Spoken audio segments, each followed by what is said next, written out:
Welcome to Storytelling.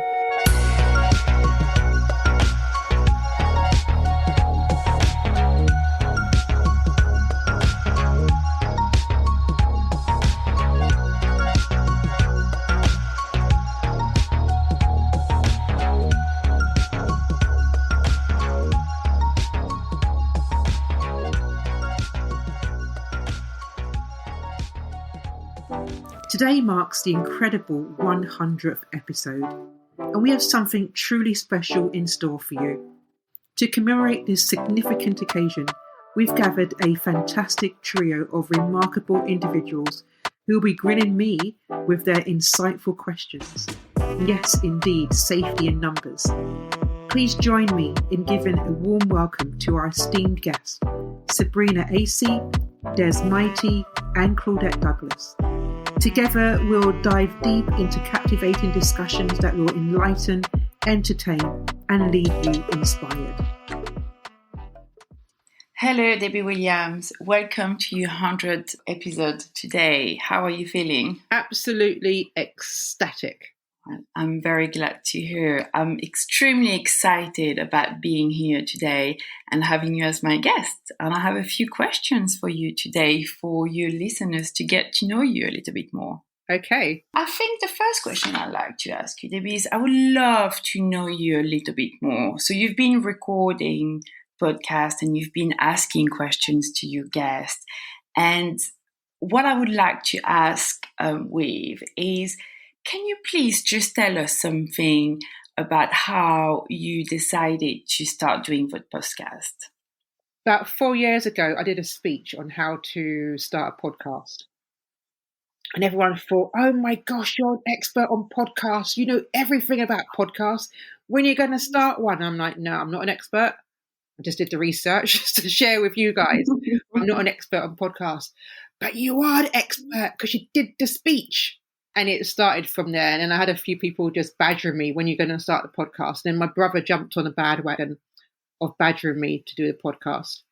And I had every single excuse under the sun not to do it. And my last final excuse was that I couldn't find a compatible microphone for my Mac. Mm-hmm. And my daughter rectified that. As a birthday present, she bought me a microphone. It was compatible. And I'd run out of excuses. So I recorded my first episode. I was a bit nervous about publishing an episode. I wasn't too sure what the response was going to be. So I published it, didn't tell anyone about it, woke up the next day, there were 30 downloads. And I thought, okay, I may as well let everyone know. And that's how it all started. Well, thank you very much for sharing that story. And I'm sure you're glad today that you've actually started doing and stopped finding excuses. And thank you to your daughter for getting you that microphone for the mic. When you do your podcast, you mainly get guests. Have you had any of your family as guests for them to share their stories? My brother features in 2 episodes. Mm-hmm. There's one where he talks about following his passion. His passion was dance and music. And there's another episode at the end of series 3, I believe, the last series, where we kind of did a roundup of series 3 and what we thought about that series. And other members have featured along the way, mainly in season 1. There's one particular episode, My Younger Self. There are 4 members, including myself, of my family featured in that episode. I guess my next question for you would be first, can you share what Debbie Williams' passion is? My passion is this podcast. I absolutely love recording it every week. I love inviting the most amazing and interesting guests on the podcast. The feedback that I get from the audience has been phenomenal. They have been the ones who have really encouraged me to persevere. And yeah, there are other things I do outside of that as well, but this is one of my passions that I absolutely really enjoy doing. Thank you for sharing.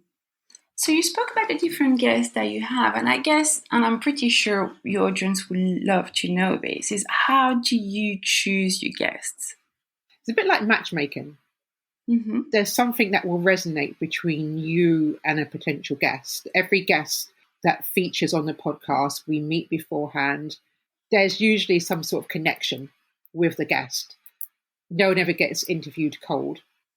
And I think that it depends on the subject matter. Whatever they talk about is going to be a subject that's intuitive to how I feel at the time or what I want to reflect at the time. Mm-hmm. And it is more intuitive than anything else. And have you ever had any guest where you thought the conversation would go one way? You know what? I'm not saying this because there's this weight in the background, but I was introduced to him by his sister, Sandra, and I was told, yeah, he's a performance poet. Listen to his poem, which I did.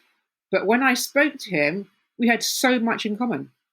Mm-hmm. We had lots in common. And I think the energy flowed really well from that. The main surprise is with the various guests that those various connections and a commonality between the guests, or maybe a guest has said something that I personally needed to hear at that given time as well. I mean, I did recently posted something on my LinkedIn where I always say, we always meet someone for a reason. Yes. And sometimes we get advice from people at the right moment of our lives. So I hear exactly what you're saying.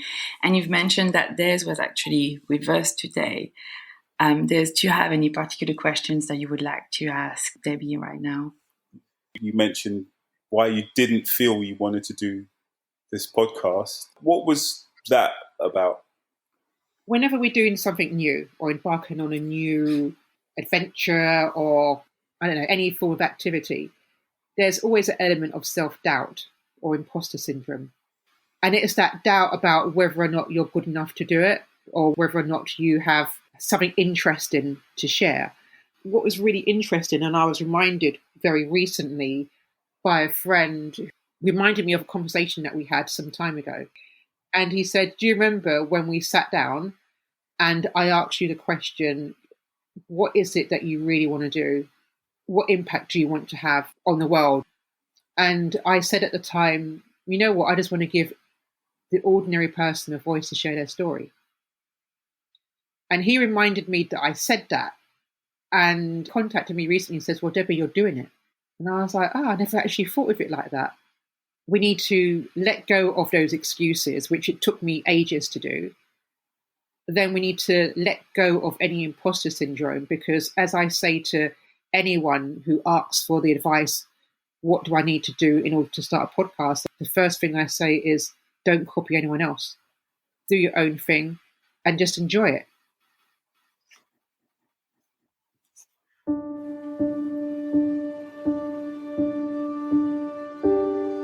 There are days I am mercilessly attacked by self-doubt. I raise my hands in an attempt to fight back. My courage, confidence, and composure decide unanimously to flee the room, allowing self-doubt to blossom and bloom, consuming my energy, disrupting my harmony, replacing my clarity with perpetual anxiety. This happens all too often. In fact, this is the reason I don't do the things I really want to do, asking, am I good enough? Who do I think I am? Why am I always so afraid? Why do I feel like an imposter? When I get praise, I find ways to misinterpret the accolade and make it seem that all the good things being said about me are not true, that those people do not really love or like the things that I do. Self-doubt is a strange enemy, causing this cold, negative feeling at the back of your neck, making you unsure in circumstances where you should be sure, allowing you to find dread in basic situations recognized by nervousness and sweaty armpits, constant internal chatter naggingly reminding you, like a finger pointed in your direction, about something that you did or didn't do that you perceived as failure, or remembering how bad you looked when you stood on stage, or those important words you forgot to say, or worse, the lack of praise. Did I just hear someone laugh at the back? Is that woman yawning? Is that a slow hand clap? Oh my God, the boredom on their faces, parts of you screaming, I cannot take this, the false illusion I have created playing out like a movie reel. I didn't bargain that self-doubt would make my traumas and fears become so real. Self-doubt only creeps in if you let it. It looks for your vulnerabilities, amplifies your uncertainties, but runs screaming away in silence if you face it. It's not used to being attacked, so attack it. Hijack its space so it's demoralized and determined you will not fall from grace because of it. Self-doubt is simply an imposter trying to put itself on a roster so it can cause turmoil in your life. But you have seen its game plan, so recognize it doesn't know how to deal with you if you truly do not give a damn. I've decided it's time to not let this grim agent shine and dine on the parts of my life I feel inadequate and unsure about. So I've found a backbone, grit my teeth, stand firm, ready to fight. Self-doubt not realizing, totally unaware that now despite its sharp poke, I see its cunning machinations, all its tricks and maneuvers prepared in advance to destabilize me, to make me believe that I am less than I am. I take a deep breath, shut down the doubting voices in my head, recognize that these uncomfortable thoughts are not really a reflection of me. You see, I have to believe in myself and allow my self-esteem to rise. The crisis called self-doubt realizes it no longer has the clout to make me doubt myself and hurriedly packs its bags, looking back in disbelief and leaves. Now with its negative energy gone, I no longer have that nagging feeling as I face my goals now certain. Self-confidence has become a friend whispering in my ear that I am the master of my situation. I am the captain of my ship. Self-doubt and its sister negativity, lost, bereft and abandoned, sanctioned to remain in the dark, eclipsed by positivity and relief at the newfound belief I have found in myself. I stand before you whole and promise you I will never let this imposter called self-doubt have access to my soul again.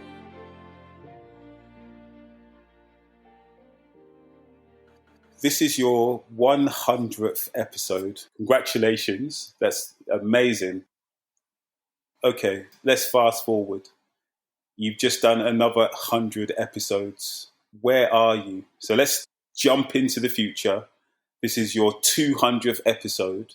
You've said, in your own words, and I'm not holding you to this, that you want to make a difference. So the 200th episode, what difference are you making? How do you see yourself a year, 2 years into the future? Who is Debbie? Are you, just let's make this like you're a child and you can be whatever it is you want to be. Where are you now? You know what, Des? I don't know is the answer to that question. I think for me, it's really important that every season is an uplift from the previous one. And I would like to get to my 200th episode, but I don't want it to be samey. I don't want everyone to say, oh yeah, that's what she always does. And I think I have to be really creative in terms of, well, how does the next season differentiate itself from the previous one? How do I grow from season 4 to season 5 and from season 5 to season 6, for example? And I think, if anything, I just want to be able to show growth, to show difference, to be absolutely creative. Like I said, I'm not here to copy anyone else and what other people are doing. One thing that someone said to me recently, they said, you know what I really enjoy about your podcast is the fresh perspectives.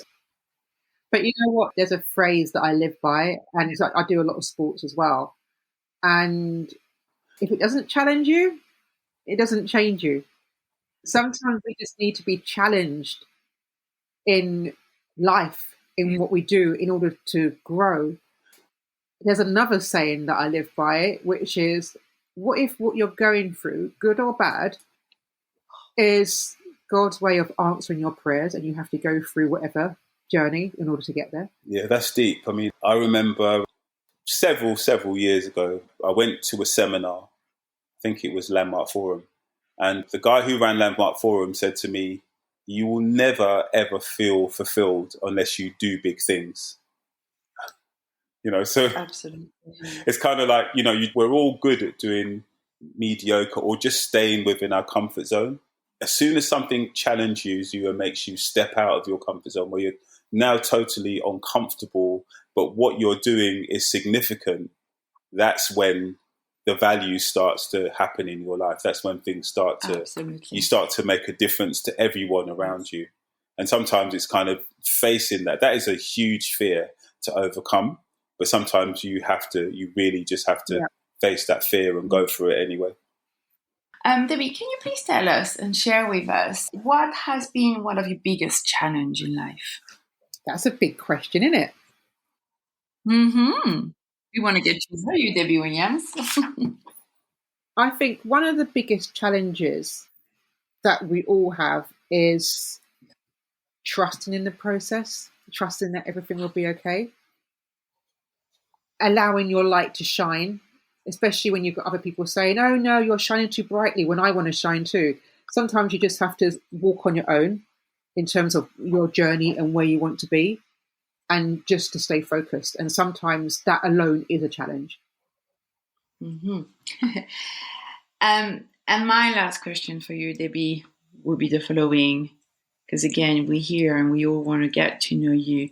Can you please share one fun fact about yourself, please? One fun fact about myself. What I would ask all of you, what one thing have you learned about me? That's a good question. I think for me it was just sort of maybe a confirmation, because I knew you from Diane, your cousin, who's been a good friend for years. So doing the podcast has just given me such an insight into the depth of your own substance as a person and your own curiosity with life.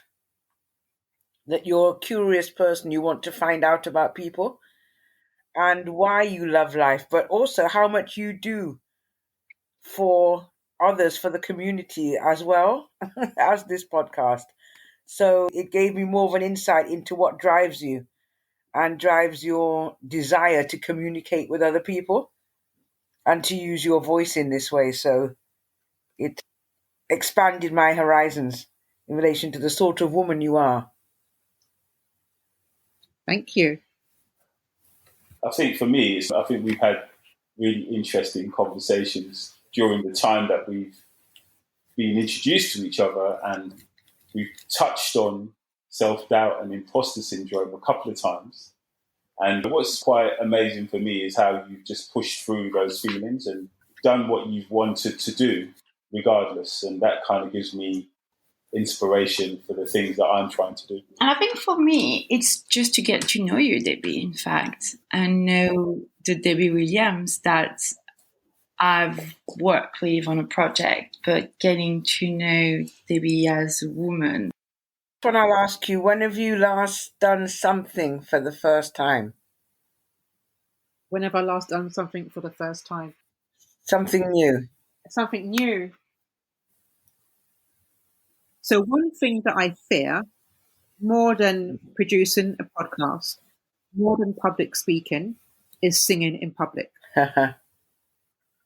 And I know you're, so au fait with singing in public, Claudette, and so really good with it. Oh, I've got a story to tell you about that, but continue. I want to hear it afterwards. Continue. One of my biggest fears is singing in public, solo in particular, I'm talking about. And I ask myself the question every year, is there something that you've always wanted to do that you've never given yourself the opportunity to do or the time to do it? And one of the things that I decided this year was to have singing lessons. And I have performed 2 solos so far, and I've got another one in a few weeks' time. And the first solo that I did, when you have butterflies in your stomach? Mm-hmm. But usually when you start doing something, the butterflies go because you're doing it now, but the butterflies didn't go. In fact, the butterflies got bigger with every single note. And then even when I finished singing the song, I felt so self-conscious. I sat down and the butterflies were still growing. I'm like, but I've done it now. Why are the butterflies still there? I did it another time and the butterflies were still there, but it wasn't as big. And so for me, it's about constantly doing something to a level where I feel comfortable with it. I'm not saying I'm the best thing on the face of the earth or anything, but it's not about that. It's being really comfortable in my own skin and doing things without feeling self-conscious, without worrying about the judgment of other people, without worrying about the judgment of myself. It comes back to what Des and I spoke about earlier about imposter syndrome and self-doubt and all the rest of it. And so that's one thing that I'm kind of like working through at the moment. And the other thing that I will be doing very soon is some circus skills training, like some, the aerial stuff that you do in the air. So I know, I just want to be able to do it once because I can say I've done it. So yeah. What is it going to be? What, in a plane? No, like when you go to the circus and you get those people. Oh, circus skills. Oh, yeah. Wow. The aerial training. Yes. I want to do that. What made you choose that particular one?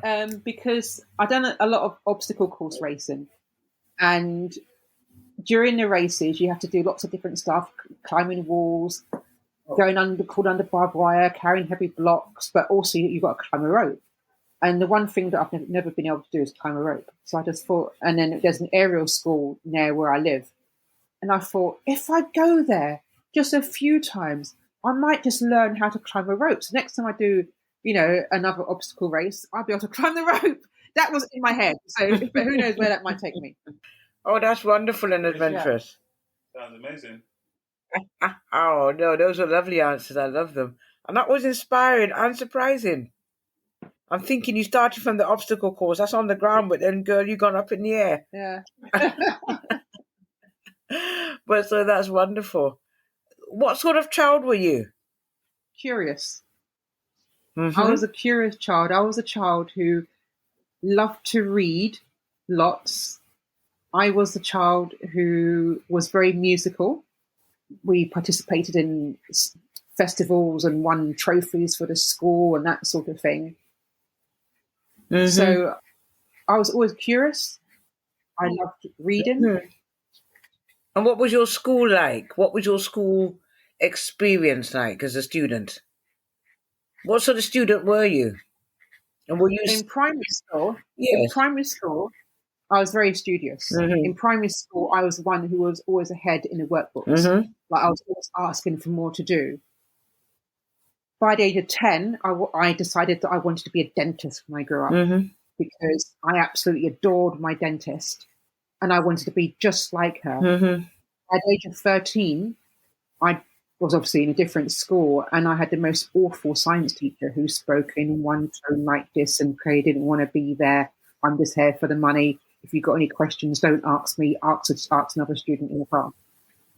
So I was quite keen to drop science for that reason. On reflection, and especially if when and if people go on to have their own children, you get to see how easy it is for other people to destroy dreams. And I think that experience encouraged me to ensure that my daughter or any other children in our family, that their dreams are not destroyed in the same way that my dream was destroyed. And I think that was an important life lesson for me. You touched on, or Des mentioned that you'd spoken about, and I think we've all spoken about, that imposter syndrome that we feel. But I feel that's part of the human condition, that every human being goes through feelings of loss, fear, uncertainty. This is just by the nature of our spiritual ancestry. If we believe that, I always see that the devil, if you want to call him that, or the enemy, did a ratchet job on our ancestor Adam. One minute he was naming everything, next minute he don't know himself, so he's lost. But you, because you were this curious child, what do you think? Can you pinpoint something maybe in your childhood? And it comes back to the singing as well, I think, why that singing in public. Was there anything particularly in your childhood apart from that teacher or something Was there an experience that maybe where you were sort of traumatized? Anything that you could speak about?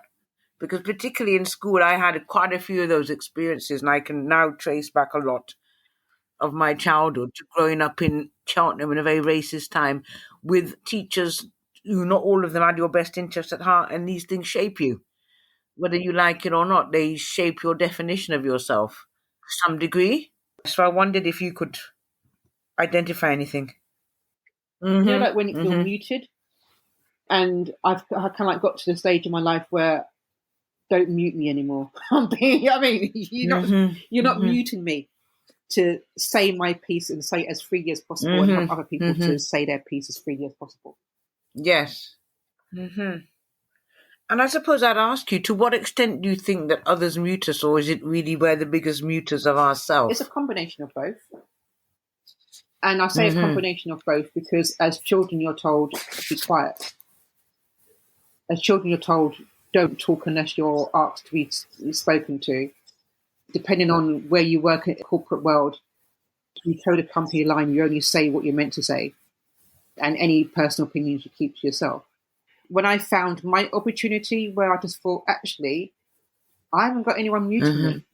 I can just be myself, talk to whoever I want to, and continue to be curious. Was that like a haha moment? To know that you can unmute or be unmuted? It's within your own power to enable yourself. What was that like when you sort of really realized that you had that power over yourself? I think that comes with experience, life experience. You don't necessarily realize that until you self-reflect. And sometimes it takes you a bit longer to realize and appreciate your journey. Sometimes we just need to reflect on our journey, to look back to where we started, where we are now, and not compare ourselves to other people and other people's journeys, because it's a completely different experience.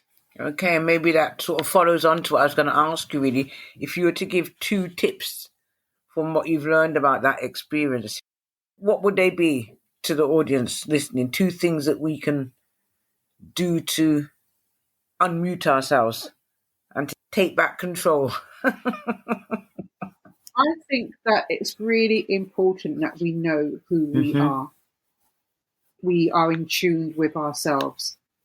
That when we use the term being your authentic self, you know what your authentic self is and what it looks like.